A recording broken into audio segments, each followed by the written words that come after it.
Hello everyone, मैं ओम प्रकाश और आज हम इस वीडियो में पढ़ेंगे चैप्टर नंबर 37 जो कि क्या है, मेटाबॉलिक बोन डिजीज़ बोलते हैं इसको। ठीक है, जो चीज़ आपके बॉडी के मेटाबॉलिज्म के कारण आपके बोन में जो डिसऑर्डर होगा वो होता है आपका मेटाबॉलिक बोन डिजीज़। इस पर क्या क्या इंपॉर्टेंट है वो देखेंगे हम। आपको ऑस्टियोपोरोसिस पढ़ना है, रिकेट्स पढ़ना है और ऑस्टियोमेलेशिया पढ़ना है। ये तीन आपका इंपॉर्टेंट चैप्टर टॉपिक है इसके, ठीक है, चैप्टर के। तो हम आते हैं osteoporosis. Osteoporosis is by far the commonest metabolic bone disease. ठीक है, जो ऑस्टियोपोरोसिस है वो बहुत कॉमन है मेटाबॉलिक बोन डिजीज़, खासकर फीमेल्स में। It is characterized by by diffuse reduction in the bone density due to decrease in the bone mass. इसमें क्या होता है कि ऑस्टियोपोरोसिस में आपका बोन डेंसिटी जो है ना वो कम हो जाता है due decrease in the bone मास। ठीक है, बोन मास कम हुआ, बोन मास के कम होने के कारण बोन डेंसिटी भी कम हो गया। ठीक है, it occurs when rate of bone resorption exceed the rate of bone formation. ये कब होता है? जब आपका जो बोन का रिजॉर्प्शन का लेवल है, रेट ऑफ बोन रिजॉर्प्शन, वो आपके बनने से ज़्यादा जल्दी जल्दी निकलता है। मतलब कि जैसे ये बोन है ना, ये आपका बोन है, तो जो बोन है ये अब टूट जल्दी रहा है, बन लेट रहा है, जिसके कारण क्या होगा, आपका ये वीक हो जाएगा। ठीक है, ऑस्टियोपोरोसिस में ये होता है। ठीक है, एक है ऑस्टियोमेलेशिया, वो अलग है। तो इसमें क्या हो रहा है, आपका बोन का मास कम हो रहा है, जिसके कारण बोन का आपका डेंसिटी कम हो रहा है, जिसके कारण बोन का मास कम हो रहा है। ठीक है, इसे बोन मास कम हो रहा है और बोन डेंसिटी दोनों कम हो रहा है। ठीक है, याद रखेंगे अपन डेफिनेशन में। अब आते हैं कॉजेस, क्या क्या कॉज है इसका। तो आपका इसमें कॉज क्या है? Severe etiological factors may be operative in a given patient. Common factor in males is senility and females is menopause. ठीक है, मेल्स में क्या होता है? मेल्स में होता है सेनालिटी। ठीक है, और फीमेल्स में क्या होता है आपका? मिनोपोज। क्योंकि मिनोपोज के कारण क्या होता है, आपका ईस्ट्रोजन का लेवल जो है कम हो जाता है और काफ़ी डिस्टर्ब हो जाता है, जिसके कारण आपका बोन में इफेक्ट आता है। अब याद रखना, सिनालिटी हो गया। पोस्ट इमोबिलाइजेशन, मतलब कि आपका बहुत टाइम तक आप बेड में वो हो, है ना, रेस्ट कर रहे हो, आपका बहुत कुछ फ्रैक्चर हुआ होगा, जिसके कारण क्या होगा, आपके जो जॉइंट या बोन है उसका डेंसिटी कम हो जाएगा, क्योंकि उसका एट्रोफी हो जाएगा। एट्रोफी हो जाएगा तो बॉडी क्या सोचेगा कि इस बोन का काम नहीं है, तो फिर वो वहाँ पे अच्छे से उसको वर्क नहीं करने देगा और उसका डेंसिटी कम हो जाएगा। ठीक है, एक है पोस्ट मेनोपोजल, जो कि आपकी फीमेल्स में होता है। और आपका प्रोटीन का डेफिशिएंसी हो गया। ठीक है, प्रोटीन का डेफिशिएंसी हो गया, आप ओल्ड एज में हो, आप इल हो, है ना, तो आपका जो बॉडी है वो अच्छे से इंटेक्ट नहीं करेगा प्रोटीन को। ठीक है, और आप मैल नरिश्ड हो, आप मैल एब्जॉर्प्शन है। ठीक है, और आपका एक्सेस प्रोटीन लॉस हो गया है, जैसे थर्ड डिग्री बर्न हो गया है या क्रोनिक रीनल फेलियर हो गया है, उसमें क्या होता है, प्रोटीन का लॉस ज़्यादा होता है। तो आपका क्या क्या हो गया? पहला क्या? सैलिटी, जो कि मेल से कॉमन है। दूसरा क्या है आपका? Post menopausal. तीसरा क्या है आपका? बहुत ज़्यादा पोस्ट बेड रिडन पेशेंट, मतलब कि आपका पोस्ट इमोबिलाइजेशन। ठीक है, चौथा क्या है आपका?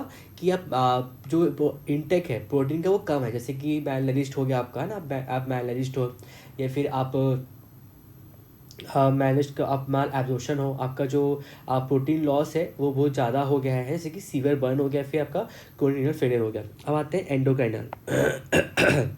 एंडोक्राइनल ये क्या है? ये आपका कुशिंग डिजीज़ में दिखता है। ठीक है, आपका कुशिंग डिजीज़ का यूजुअल लेवल जो है वो बहुत वो होता है, और कुशिंग सिंड्रोम और हाइपर थायराइड स्टेट में। ठीक है, यहाँ पे ऑस्टियोपोरोसिस आपका गड़बड़ रहता है। सॉरी, कुशिंग डिजीज़ का ऑस्टियोपोरोसिस कोई लेना नहीं है। आपका क्या होगा? पहला क्या है आपका? कुशिंग डिजीज़ है। ठीक है, और फिर कुशिंग सिंड्रोम है और हाइपर थायराइड। ठीक है, इसके कारण भी आपका बोन का जो डेंसिटी है, जो मास है, वो कम हो जाता है। ठीक है, हाइपोथायराइडिज्म में कुशिंग सिंड्रोम है और कुशिंग डिजीज भी। तो एंडोक्राइन हो गया, और फिर एक लास्ट आता है ड्रग इंड्यूस। कुछ ड्रग के कारण हो सकता है, आप बहुत टाइम तक स्टेरॉइड ले रहे हो या बहुत टाइम तक फिनोबार्बिटॉन थेरेपी ले रहे हो, जो कि क्या है, ये बेंजोडाइजेपिन। तो सॉरी, ये आपका बायोटिरेट्स है। ठीक है, तो जैसे कि क्या क्या कॉज हो गया? पहला क्या हुआ? सेनालिटी, जो कि मोस्ट कॉमन है मेल्स में। दूसरा क्या है आपका? आप बहुत टाइम तक आप बेड रिडन हो, उसके कारण हो सकता है। ठीक है, पोस्ट थेरेपी इमोबिलाइजेशन। तीसरा क्या है आपका? पोस्ट मिनोपोजल। चौथा क्या है आपका? पोस्ट मिनोपोजल के बाद चौथा है आपका इंडोक्राइन। नहीं, चौथा है आपका प्रोटीन इंटेक का बहुत कम किया, जैसे कि आप मैलनरिस्ट हो या माल एब्जॉर्प्शन हो, या फिर आप क्या बोलते हैं इंटेक ही कम ले रहे हो, है ना, अच्छे से इलनेस नहीं है आपको, है ना, इलनेस है आपको, बीमार हो उसी कारण, ठीक है, तो अपटेक नहीं हो पा रहा है प्रोटीन का बॉडी में। और फिर आपका क्या एंडोक्राइन, जैसे कुशिंग सिंड्रोम, कुशिंग का डिजीज और हाइपरथायरॉइडिज्म का केस है। और फिर आपका क्या बोलते हैं लास्ट में ड्रग्स ले रहे हो, जैसे स्टीरॉयड ले रहे हो, लॉन्ग टर्म का स्टीरॉयड ले रहे हो, या फिर आप फिनोबाविटर हो गया, आप बाविटर्स ले रहे हो, ठीक है। ये हो गया कॉजेज हो गया आपके ऑस्टियोपोरोसिस का। आते क्लिनिकल फीचर कि आपके पेशेंट कैसे आएगा, ठीक है। ऑस्टियोपोरोसिस जो होता है ना वो एसिम्प्टोमेटिक रहता है डिसऑर्डर अनलेस कॉम्प्लिकेशन अकर। ये हमको ना पता नहीं चलता है कि हमको ऑस्टियोपोरोसिस है जब तक कोई कॉम्प्लिकेशन ना हो। Loss of bone mass lead to loss of strength. अब सही बात है, अब देखो कोई का बोन है, उसका मास कम हो गया तो उसको जो स्ट्रेंथ होना चाहिए वो स्ट्रेंथ भी कम हो जाएगा। स्ट्रेंथ कम हो जाएगा तो ट्रॉमा होने चांसेस बढ़ जाएंगे। So that a trivial trauma is sufficient to cause a fracture. तो एक ट्रॉमा हो जाएगा तो आपको फ्रैक्चर हो जाएगा उसमें। Dorso lumbar spine is a most frequent site, ठीक है। इसमें कौन सा साइट जो होता है, dorso lumbar, dorso lumbar spine, ठीक है, यहाँ पे होता है। आपको मेन साइट पता होना चाहिए इसमें मेटाफाइसिस में कौन सा होता है ना, और आपका डायफाइसिस में कौन सा होता है मेन, आपके फीमर में कौन सा होता है, ठीक है। ये आपका याद होने चाहिए। वैसे आपका क्या बोलते हैं ऑस्टियो प्रोसेस में क्या होगा आपका टॉर्सो लंबर लंबर स्पाइन में होगा, ठीक है। उसके बाद other fracture whose etiology has been link to underlying osteoporosis are Colles fracture and fracture of neck of femur, ठीक है।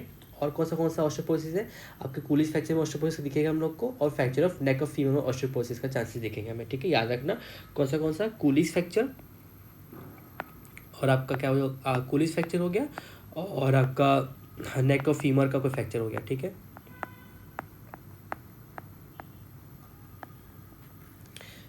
ठीक ये हो गया। अब आते हैं अपन on examination the finding are subtle and can be missed. A slight loss of height and increase kyphosis due to compression of. हाँ, इसमें क्या होगा आप जब एग्जामिन करोगे तो ये क्या था आपका क्या क्या केस हो सकता है, तो आपका मेनली देखोगे कि एसिम्प्टोमेटिक आता है, कोई ट्रॉमा होगा तभी आपको दिखेगा, कोई कॉम्प्लिकेशन होगा तो ही आपको दिखेगा, और आपका डोर्सल लंबर स्पाइन जो है वो आपका फ्रिक्वेंट साइट होता है इसका, ठीक है। और फिर उसके बाद अदर फैक्टर से क्या आपका कूलिंग फ्रैक्चर हो गया, या फिर आपका नेक ऑफ फीमर में फ्रैक्चर होगा, उसमें ये एसोसिएटेड रहता है, ठीक है। अब एक्सप्लाइन करोगे आप तो आपको क्या बोलते हैं इसमें दिखेगा काइफोसिस दिखेगा, इधर ये है काइफोसिस, ठीक है। तो इसमें आपको काइफोसिस दिखेगा, आपको जो बैक है वो बेंड हो जाएगा थोड़ा सा, और आपका जो हाइट है वो लॉस हो जाएगा, थोड़ा सा कम हाइट होगा आपका। और क्योंकि इसमें क्या हो रहा है वर्टिकल बॉडीज़ पे ना कंप्रेशन पड़ रहा है, एंटीरियर पार्ट ऑफ कंप्रेशन हो रहा है वर्टिकल बॉडीज़ पे, ठीक है। अब आते हैं एक्सरे में क्या दिखेगा आपको, एक्सरे में क्या दिखेगा ऑब्वियसली है कि ऐसे आपको देखने को मिलेगा कि बोन मास जो है कम हो गया है, और but about 30% of bone mass must be lost before it become apparent on x-ray, ठीक है। 30% और कम हो चुका है, उसके बाद आपको एक्सरे में देखने को मिलेगा। फॉलोइंग क्या क्या दिखेगा हम लोग को, loss of vertical height of vertebra, ठीक है, due to collapse. Vertical vertebra जो है वर्टिकल हाइट जो है उसका लॉस हो गया है, और कॉड फिश अपीयरेंस दिखेगा हम लोग को। उसका मतलब क्या है, जो डिस्क है वो बल्ज हो जाएगा into the adjacent vertebral body so that the disc become biconvex, ठीक है। तो पहला क्या है आपका loss of vertical height of a vertebra due to collapse, loss of vertical height हो जाएगा, और आपका कॉड फिश अपीयरेंस दिखेगा। कॉड फिश अपीयरेंस क्या होता है आपका जो आपका डिस्क है वो बल्ज हो जाता है वर्टिबल का, है ना, तो उसका जो जो वर्टिकल बॉडीज़ है ना उसके आसपास वाले, तो एक बाइक कॉन्वेक्स दिखता है हम लोग को, अंदर तरफ घुसा हुआ दिखता है हम लोग को, ठीक है। तो उसको बोलते हैं अपन कॉड फिश अपीयरेंस, ठीक है। पहला क्या आपका वर्टिबल बॉडीज़ का जो आपका है वो हाइट मास कम दिखेगा हम लोग को, ठीक है, हाइट कम दिखेगा और कोलैप्स हो गया। तीसरा क्या आपका ग्राउंड ग्लास अपीयरेंस, इसमें क्या होता है आपका bone of the bone conspicuous in bone like the pelvis, ठीक है। लास्ट क्या सिंग इंडेक्स दिखेगा, क्या होता है Singh et al graded osteoporosis into 6 grade based on the trabecular pattern of the femoral neck of trabecular, जो हम पढ़े थे याद करो वहाँ पे जो ट्रेबिकुले के था ना, गार्डनर सिंड्रोम है ना, गार्डनर का क्लासिफिकेशन था, वैसे सिंग भी है वो है। एक है आपका मेटाकार्पल इंडेक्स, ठीक है। And vertical index are metacarpal index, vertical index are other method of quantification of osteoporosis. तो क्या क्या दिखेगा हम लोग को, पहला देखो, पहला क्या है आपका, पहला हमको दिखेगा कि जो वर्टिकल आपका हाइट है वो कम हो गया है क्योंकि वर्टिकल बॉडीज जो कोलैप्स हो गया है, ठीक है। दूसरा क्या है, कॉर्ड फिश आपका अपीयरेंस दिखे, जिसमें क्या होता है आपको जो वर्टिब्रा का जो है वो डिस्क है वो बल्ज हो गया है, जिसके कारण जो आपका आजू बाजू का जो वर्टिबल जो बॉडी है वो आपका बाइकॉन्वेक्स हो गया, ठीक है। ये तो क्या आपका फिश कॉर्ड अपीयरेंस हो गया आपका, सॉरी कॉर्ड फिश अपीयरेंस हो गया। फिर ग्राउंड प्लस अपीयरेंस होगा आपका। फिर सिंग इंडेक्स दिखेगा जो कि ट्रेविकुलर के बेस पे बनाते हैं वो 6 ग्रेड में। और आपका और कौन सा इंडेक्स था, मेटाकार्पल इंडेक्स दिखेगा आपको, और एक वर्टिबल इंडेक्स दिखेगा, ठीक है। ये आपको हो गया। और मतलब अदर में क्या करेंगे अपन, बायोकेमिस्ट्री ले सकते हैं, जिससे आपका सारे का कैल्शियम कम दिखेगा आपको, है ना। कैल्शियम होगा कम, सॉरी इसमें सीरम कैल्शियम फॉस्फेट और अल्कालाइन फॉस्फेट नॉर्मल लिमिट में रहेंगे। टोटल प्लाज्मा प्रोटीन और प्लाज्मा एल्बुमिन लो हो सकता है, ठीक है। क्यों, क्योंकि इसका इटोलॉजी में था कि इसका जो प्रोटीन है वो लॉस होता है, ठीक है। तो हम लोग को बायोकेमिस्ट्री में क्या दिखेगा, कैल्शियम और आपका फॉस्फेट, अल्कालाइन फॉस्फेट, ये आपको नॉर्मल दिखेगा, बाकी आपका एल्बुमिन और प्रोटीन कम दिखेगा। ये तो क्या आपका ब्लड। अब आता है आपका डेंसिटोमेट्री, ठीक है। इसमें क्या दिखेगा, ये एक मेथड है quantify osteoporosis. In this method absorption of photons by the bone calcium is measured. अच्छा, इसमें क्या करते हैं अपन, इसमें अपन बोन का वो कितना फोटोन्स को एब्जॉर्ब कर ले रहा है उसके ऊपर नापेंगे। 2 types of bone densitometry are available, ultrasound based and x-ray based, ठीक है। एक एक्सरे बेस्ड होता है, एक अल्ट्रासाउंड बेस्ड होता है। DEXA scan is an x-ray based bone densitometry and is a gold standard, ठीक है, for quantification of bone mass. क्या होता है डेक्सा, ठीक है। डेक्सा स्कैन बोलते हैं उसको, वो DEXA scan is an x-ray based bone densitometry as a gold standard, ठीक है। डेंसिटोमेट्री हो गया, और आपका क्या बोलते हैं रेडियोलॉजिकल फीचर हो गया, बायोकेमिस्ट्री हो गया, ठीक है। और क्या है आपका न्यूट्रॉन एक्टिवेशन एनालिसिस, ठीक है।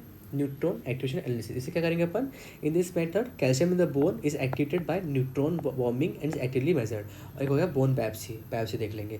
तो ये आपका हो गया इन्वेस्टिगेशन। अब होता है ट्रीटमेंट क्या है, since the etiology of osteoporosis is multifactorial and the diagnosis usually delayed, treatment become difficult, there are no set treatment method as yet. The principal objective of treatment are elevation of pain and prevention of the fracture, ठीक है। एक होता है medical treatment, इसमें क्या होगा, अपन high protein diet देंगे, calcium का सप्लीमेंटेशन देंगे ताकि बोन स्ट्रॉन्ग रहे, एंड्रोजन देंगे क्योंकि एस्ट्रोजन कमी हो गया है, सॉरी एंड्रोजन देंगे ताकि आपका वो प्रोटीन मैट्रिक्स ऑफ बोन को बढ़ाए, और एस्ट्रोजन देंगे ताकि वो क्या बोलते हैं बोन मास लॉस को ठीक करेगा, विटामिन डी स्ट्रॉन्ग करेगा, फ्लोराइड देंगे हम, एलेंड्रोनेट देंगे जो कि एक आपका वो है ड्रग है एलेंड्रोनेट, जो आपको एम्प्टी स्टमक में खाना है। इस पर क्या होता है, इसोफेजिस हो सकता है। कैल्सिटोनिन देंगे, वो क्या करेगा आपका बोन मास को बढ़ाएगा, कैल्सिटोनिन। और टेरिपेराइड देंगे अपन, और डिनोसुमैब देंगे, ठीक है। तो ये क्या है, ये एनाबॉलिक एजेंट होता है जो कि आपका एक न्यू बॉर्न फॉर्मेशन कराता है, टेरिपेराइड, ठीक है। बाकी ऑर्थोपेडिक, ये तो आपका मेडिकल ट्रीटमेंट। ऑर्थोपेडिक में क्या आएगा आपका, एक्सरसाइज कराएंगे हम और ब्रेसिंग कराएंगे, ठीक है। एक्सरसाइज कराएंगे और ब्रेसिंग कराएंगे। एक्सरसाइज में क्या करेंगे, weight bearing is a major stimulus to bone formation, increased gradual activity would therefore be of benefit of patient. और ब्रेसिंग में क्या होगा, prophylactic bracing of the spine by using an ASH brace और Taylor brace, ठीक है। Bracing में क्या करेंगे अपन, एक प्रोफाइलेटिक ब्रेसिंग कराएंगे ASH ब्रेस का और टेलर ब्रेस का, may be useful in prevention of pathological fracture in severely osteoporotic spine, ठीक है। तो ये आपका ऑस्टियोपोरोसिस खत्म होता है। एक बार और रिवाइज करते हैं अपन ऑस्टियोपोरोसिस का, कि आपका पहला क्या आएगा, डेफिनेशन क्या है, ऑस्टियोपोरोसिस क्या होता है। ये आपका बोन का डेंसिटी कम होता है, जिसके कारण बोन का मास कम हो जाता है, ठीक है। इसमें आपका इटोलॉजी ये बहुत कॉमन है, फ्रैक्चर होता है, ये बहुत कॉमनली मेटाबॉलिक डिसऑर्डर है बोन्स का, ठीक है। इसे आएंगे कॉजेस में आएंगे, तो आपका सैलिनिटी जो कि मेल में होता है, आप वो टाइम तक बेड रिडन हो तो आपको होगा। आप थर्ड में आपका आ जाएगा ईस्ट्रोजन का, सॉरी पोस्ट मेनोपॉजल, जिसमें ईस्ट्रोजन कमी हो गया है। और फिर आपका आएगा प्रोटीन इंटेक कम हो गया है। फिर आपका आएगा कि आप कुछ ड्रग्स ले रहे हो, और फिर आपका एक आएगा प्रोटीन इंटेक, ड्रग्स, और एक आपका पॉइंट था लास्ट वाला इंडोक्राइन, जिसमें क्या है, कुशिंग सिंड्रोम, कुशिंग डिजीज, और आपका हाइपरथायरॉइड स्टेट। अब आते हैं क्लिनिकल फीचर। उसमें क्या होता है कि ओस्टियोपोरोसिस जो है वो एसिम्प्टोमेटिक रहता है, लेकिन वो आपके कॉम्प्लिकेशन आएगा तब आपको पता चलता है कि ओस्टियोपोरोसिस है। इसमें क्या होगा कि कोई ट्रॉमा वामा आ गया है कोई, तो तब ये कॉम्प्लिकेशन होता है। और इसमें मेनली किसको वो करता है, डॉर्सोलम्बर स्पाइन को ये मेनली अफेक्ट करता है, ठीक है। और ये आपका कोलिस फ्रैक्चर हो गया, और फीमर नेक ऑफ फीमर में भी ये एसोसिएटेड रहता है, ठीक है। अब आते हैं इसके अपन एग्जामिन करेंगे हम लोग, तो इसमें आप हमको क्या दिखेगा कि उसका जो बैक है वो काइफोसिस हो गया है, क्योंकि वर्टिबल जो बॉडी से उसका लॉस हो गया है ना, तो काइफोसिस हो गया। अपन आएंगे अपन एग्जामिनेशन में आएंगे, तो उसमें क्या होगा अपना एक्सरे कराएंगे अपन। तो एक्सरे में क्या देगा हम लोग को, वर्टिबल हाइट जो है लॉस हो गया है, cod fish appearance, ground glass appearance देखेगा हम लोग को, और अपन सी इंडेक्स देख सकते हैं इसमें, और अपन क्या बोलते हैं मेटाकार्पल इंडेक्स और वर्टिबल इंडेक्स देख सकते हैं, ठीक है। और उसके बाद हम इसमें आएंगे, फिर अदर इलस्ट्रेशन में आएंगे, तो अपन बायोकेमिस्ट्री का देख सकते हैं। और आपका बायोकेमिस्ट्री में क्या देखेंगे कि कैल्शियम लेवल, फॉस्फेट लेवल, ये सब नॉर्मल रेंज पे है, बस प्रोटीन जो लेवल है और एल्ब्यूमिन लेवल है वो कम हो सकता है। और डेंसिटी देखेंगे, उसमें क्या होता है अपन फोटोन डालते हैं, जो कि आपका जो बोन का कैल्शियम है वो उसको एक्सेप्ट करता है। इसे अपन कैल्शियम का मात्रा चेक करेंगे बोन में। और फिर आपका क्या बोलते हैं टेस्टोमेट्री हो गया, और फिर न्यूट्रॉन एक्टिविटी एनालिसिस हो जाएगा, और अपन बोन का बायोप्सी कराएंगे। फिर अपन ट्रीटमेंट में आएंगे, तो दो होता है, एक आपका मेडिकल ट्रीटमेंट, एक ऑर्थोपेडिक ट्रीटमेंट। मेडिकल में क्या आएगा, मेडिकल आप सिंपल आप हाई प्रोटीन इंटेक कराओ, एंड्रोजन दो, इस्ट्रोजन दो उसको, है ना, और आप क्या बोलते हैं उसको पेसिटोनिन दो, है ना। और उसके बाद आप उसको कैल्शियम का सप्लीमेंटेशन दो, उसको आप ड्रग्स दो, कौन सा ड्रग, फ्लोराइड दो। और ड्रग में एलेंटोनेट दो, एलेंटोनेट था एक तो, और एक टेरीपैटेट था, एलेंटोनेट, टेरीपैटेट और डेनासुमैब। आप ऑर्थोपेडिक में क्या एक्सरसाइज कराओ उसको, और आप उसके ब्रेसिंग करा दो, ठीक है। और उसके बाद आप आते हैं रिकेट्स और ऑस्टियोमैलेशिया, ये दोनों एक साथ है शायद, तो ये भी इंपॉर्टेंट है, rickets and osteomalacia. Rickets and osteomalacia are the disease where the organic matrix of the bone fails to calcify properly. इसमें क्या होता है रिकेट्स और ऑस्टियोमैलेशिया में कि जो बोन का ऑर्गेनिक मैट्रिक्स है वो फेल हो जाता है, वो कैल्सीफाई नहीं कर पाता, लिविंग लार्ज ऑस्टियोइड सीम्स, ठीक है, वो एक बड़ा सा ऑस्टियोइड सीम को लीव करेगा। Manifestation of the two disease are different only with respect to the stage in life at which they occur. अच्छा, रिकेट्स जो होता है वो बच्चों में होता है, ये occurs in the growing bones of the children. Osteomalacia कहाँ होता है, एडल्ट में होता है। Both condition are primary due to deficiency of the vitamin D और disturbance in its metabolism, secondary to renal disease, ठीक है। और उसके बाद अब हम आएंगे विटामिन डी एंड मेटाबॉलिज्म, जो कि इंपॉर्टेंट नहीं है, हम उसको नहीं पढ़ेंगे, हम सीधा आएंगे रिकेट्स में आएंगे, ठीक है। Rickets is a disease of growing skeleton, ठीक है। It is characterized by failure of normal mineralization seen prominently at the growth plate, ठीक है। growth plate पे दिखेगा ये, resulting in softening of bone and development of the deformity, ठीक है।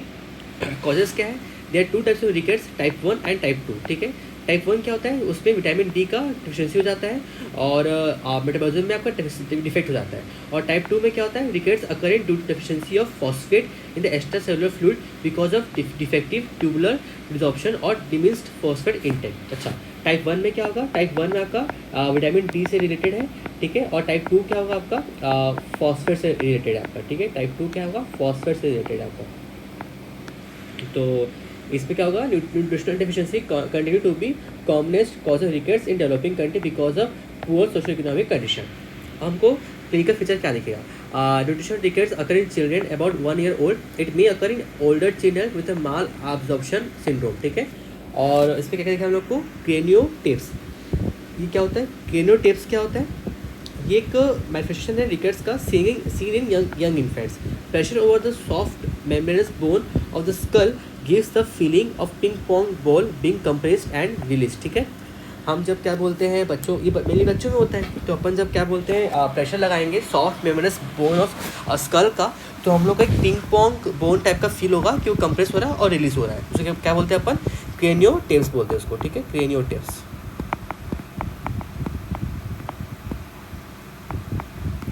अब आता है बॉसिंग ऑफ द स्कल, ठीक है। Bossing of the frontal and the parietal bone become evident after the age of 6 months, ठीक है। उसमें क्या होगा, आपका जो फ्रंटल और पैटल बोन है वो आपका बॉसिंग हो जाएगा उसका, ठीक है। अब आते हैं broadening of the end of the long bone, ठीक है। जो लॉन्ग बोन है वो ब्रॉड हो जाएगा, और आपका टीथ का इरप्शन हुआ डिले हो जाएगा, हैरिसन सर्कस दिखेगा हम लोग को, horizontal depression along the lower part of chest corresponding to the insertion of the diaphragm, उसको बोलते हैं अपन हैरिसन सर्कस।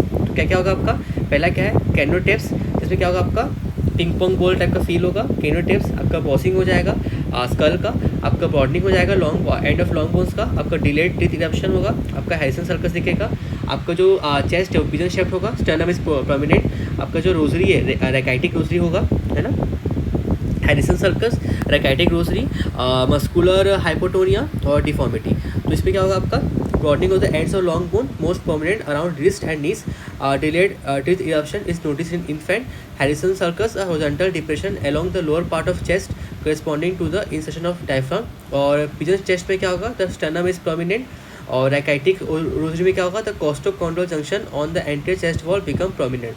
ठीक, इसमें क्या होता है आपका जो आपका एंटीरियर चेस्ट वॉल है उसका कोस्टोकॉन्ड्रोल जंक्शन है वो आपका प्रोमिनेंट हो जाता है। ठीक है, इससे आपको रोजरी फील होगा। और फिर आपका मस्कुलर हाइपोटोनिया हो जाएगा, चाइल्ड एब्डोमेन जो है वो पोर्ट बेली साइन दिखेगा, पोर्ट बेली साइन, क्यों, क्योंकि उसका जो मस्कुलर है वो हाइपोटोनिया हो गया। ठीक है, और डिफॉर्मिटी होगा लॉन्ग बोन का, इसमें नॉकनी हो सकता है, बो लेग हो सकता है। ठीक है, नॉकनी और बो लेग। तो ये आपका हो गया क्लिनिकल फीचर में आ जाएगा ये आपको। ठीक है, ठीक है, क्लिनिकल फीचर हो जाएगा। ठीक है, अब आते हैं रेडियोलॉजिकल फीचर में आते हैं। ये क्या होता है आपका जो डिलेड रहेगा अपीयरेंस ऑफ एपिफाइसिस, आपका जो एपिफाइसिस है उसका जो अपीयरेंस है वो डिलेड के बाद दिखेगा। आपको जो एपिफाइसिस प्लेट है वो वाइडेंड हो जाएगा, वाइडेंड। आपका जो मेटाफाइसिस है उस पर कपिंग हो जाएगा।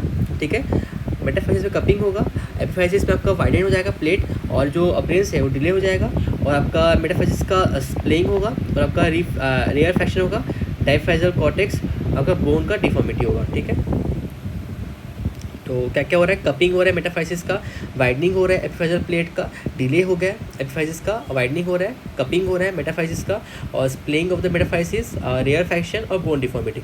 अदर इन्वेस्टिगेशन में क्या आएंगे, serum calcium is usually normal और low, serum phosphate is low but serum alkaline phosphate is high. ठीक है, इसमें क्या हो रहा है, कैल्शियम जो है वो लो है, फॉस्फेट भी लो है। ठीक है, मगर जो अल्कलाइन फॉस्फेटेज है ना, वो आपका हाई रहेगा, ये याद रखना, अल्कलाइन फॉस्फेट जो है हाई रहेगा। ट्रीटमेंट क्या इसका, मेडिकल ट्रीटमेंट देंगे, क्या देंगे अपन, विटामिन डी देंगे उसको, और ओरल डोज में इंडोज कर rapid healing with line of healing, line of sclerosis on the metaphysis side of growth plate is not seen on x ray.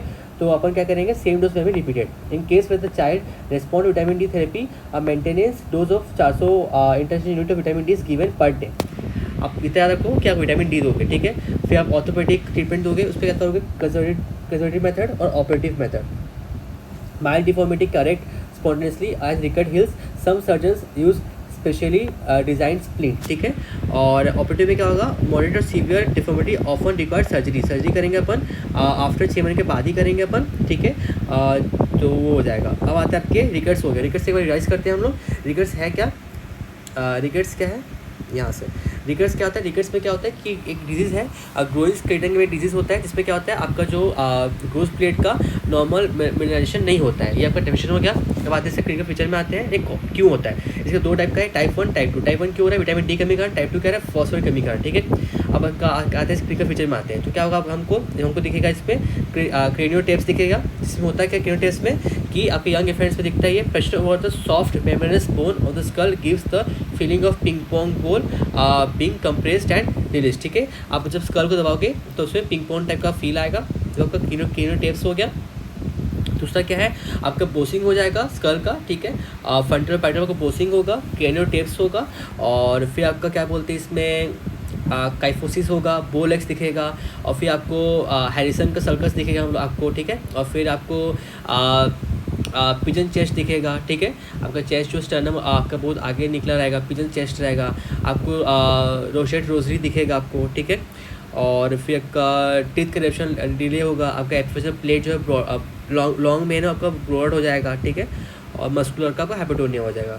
आपका फिर एक्सरे देखेंगे अपन, तो एक्सरे में क्या क्या देखेंगे हम लोग को, एपिफाइसिस का जो है वो प्लेट जो है वो डिले हो रहा है एपिफाइसिस का देखना, और एपिफाइसियल प्लेट ग्रोथ प्लेट है वो भी आपका बहुत वाइड हो रहा है, कपिंग हो जा रहा है आपका मेटाफाइसिस का, कपिंग हो जा रहा है, और स्प्लेइंग हो रहा है मेटाफाइसिस का, रेयर फ्रैक्शन हो रहा है, और बोन डिफॉर्मिटी हो रहा है। ठीक है, अदर में क्या आएगा, कैल्शियम आपका फॉस्फेट कम रहेगा, लेकिन जो अल्कलाइन फॉस्फेट है वो बढ़ा रहेगा। ट्रीटमेंट क्या है, आप सिंपल विटामिन डी ट्रीटमेंट करोगे, ऑर्थोपेडिक का 2 है, कंजर्वेटिव है और सर्जिकल है। कंजर्वेटिव में क्या करोगे आप, सिंपल आप डिज़ाइन स्प्लिंट देके आप उसको ठीक करोगे, है ना, और उसके बाद हमारी डिफॉर्मिटी हुआ है तो, ऑपरेटिव में क्या करोगे, सर्जरी कर दोगे, 6 महीने के बाद सर्जरी करोगे, ठीक है। ये आपका रिकेट्स हो गया।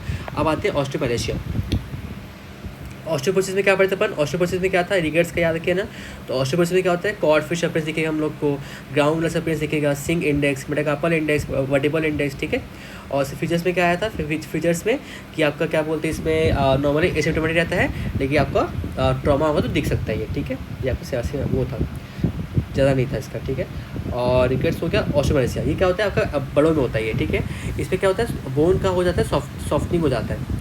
Adult counterpart of rickets, it is primarily due to deficiency of vitamin D. This result in failure to replace the turnover of calcium and phosphorus in the organic matrix of bone. Hence, the bone content is demineralized and the bony substance is replaced by soft osseous tissue. इसमें क्या हुआ, आपका calcium और phosphate का कमी के कारण आपका जो बोन कंटेंट है वो डीमिनरलाइज हो गया और जो बोनी सब्सटेंस है वो रिप्लेस हो गया आपका सॉफ्ट ओस्टियर टिश्यू से, सॉफ्ट ओस्टियर टिश्यू, ठीक है।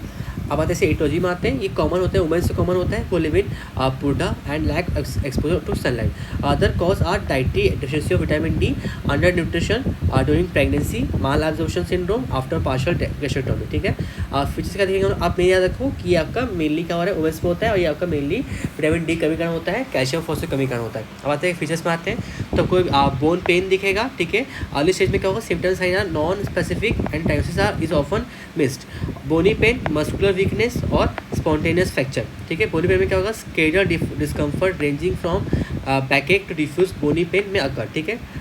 बोन पेन होगा इसको, मसल वीक फील होगा इसको, से क्लाइम नहीं कर पा रहा है, स्टेयर चढ़ नहीं पा रहा है, एक वैडलिंग गाइड दिखेगा उसको, ठीक है। और स्पॉन्टेनियस फ्रैक्चर दिखेगा, usually occur in spine and may result in kyphosis, ठीक है। अब इन्वेस्टिगेशन करेंगे अपन तो प्लेन एक्सरे में अपन को दिखेगा कि जो पुअर क्वालिटी दिखेगा, not sharp and well defined, ठीक है। आपका बोन का जो रिफ्रैक्शन है वो डिफ्यूज रहेगा। आपका जो लूजर जोन दिखेगा उसका क्या मतलब है कि आपका जो फ्रैक्चर नहीं रहेगा, लेकिन आपको दिखेगा कि फ्रैक्चर हो गया, pseudo fracture, Looser zone. This are the radiolucent zone occurring at site of stress. Common site are pubic rami, axillary border scapula, ठीक है। Ribs are middle cortex of neck of human. और फिर क्या है आपका try radial pelvic इन वो female. और bone biopsy कर देंगे अपन और सीरम का करेंगे। सीरम क्या करेंगे, कैल्शियम लेवल लो रहेगा और फॉस्फेट भी लो रहेगा, लेकिन एल्कालाइन फॉस्फेट क्या रहेगा, हाई रहेगा एज जो भी रिकेट्स में था। बोन बायोप्सी देखेंगे अपन, इलेक्ट्रिक निकालेंगे तो वो क्या बोलते हैं कंफर्म करेगा, राइट टाइप से कंफर्म करेगा। क्यों, इसमें क्या देखेंगे हम लोग को, हिस्टोलॉजिकली देखेंगे अपन तो अनकैल्सिफाइड ऑस्टियोइड दिखेगा। अब उसके बाद अपन आते हैं, ये क्या हो गया, सॉरी, ट्रीटमेंट क्या है, वही है कि डिफेक्टिव इंटेक हो रहा है तो हम इसको विटामिन डी देंगे, ठीक है। और विटामिन डी दे दिए अपन, विटामिन डी हमको डेली मेंटेनेंस देना है 400 इंटरनेशनल यूनिट। और फिर हम उसको कैल्शियम भी देंगे, उसको अपन फॉस्फेट भी देंगे, कैल्शियम सप्लीमेंट देंगे उसको, ठीक है। और फिर उसको अपन क्या बोलते हैं, अगर रीनल डिजीज़ है तो उसमें अपन अल्फ़ा कैल्सिडियोल देंगे, वो एक एक्टिवेटेड फॉर्म है विटामिन डी का, ठीक है।